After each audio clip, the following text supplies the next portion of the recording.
G'day, Michael here. Today I'm just wanting to take you through the componentry that makes up our patented 40mm basin pop-down waist. The basin pop-down waist comes with a number of features in them, and I'll take you through them slowly. Firstly, we've got our mechanism and button. The mechanism comes in an acetyl plastic. Acetyl plastic's known as a self-lubricating polymer, so it's very much an anti-jam mechanism, unlike many of the brass mechanisms you'll find in the market. Beyond there, it's a two-piece waist. We have the flange on the top side and the back nut on the bottom side. Let's have a look at pulling these apart and have a look at the other components that are in these. As I take the back nut off, you'll notice that there's three small cutouts in the back nut. They're to accommodate the overflow function so the water tracks down them and down into your trap. Beyond that, you've got a collection of two washers and a black spacer piece, and I'll talk more about them in just a moment. And lastly, you have your flange that goes on the top side of the basin.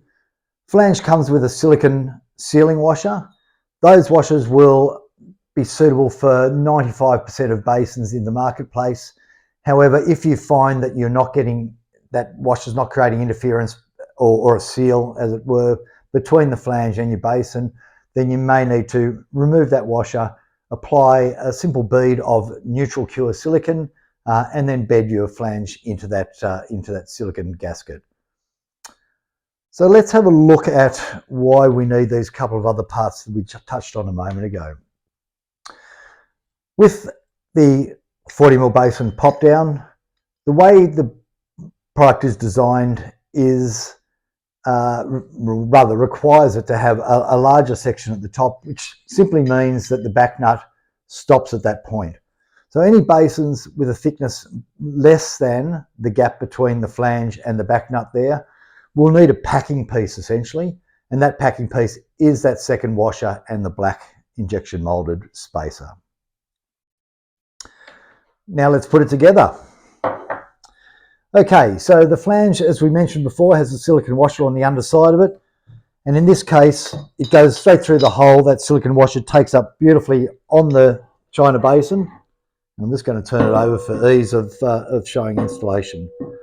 Beyond that, we put one of our clear sealing washers on it. As we say, we're thick enough that we don't require the space for another clear washer. And then simply the back nut screws on from there. As it pulls up tight, it'll make sure it centers itself.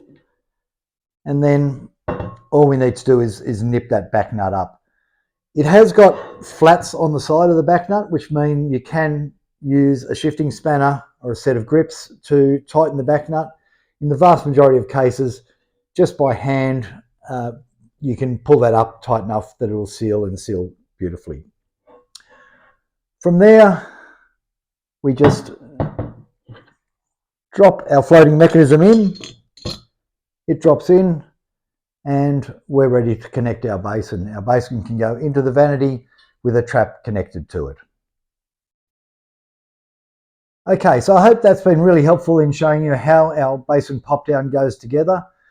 We do have those extra parts, being the spacer and the extra washer in there, just to ensure that no one ever goes to site and comes away having to look for other spare parts.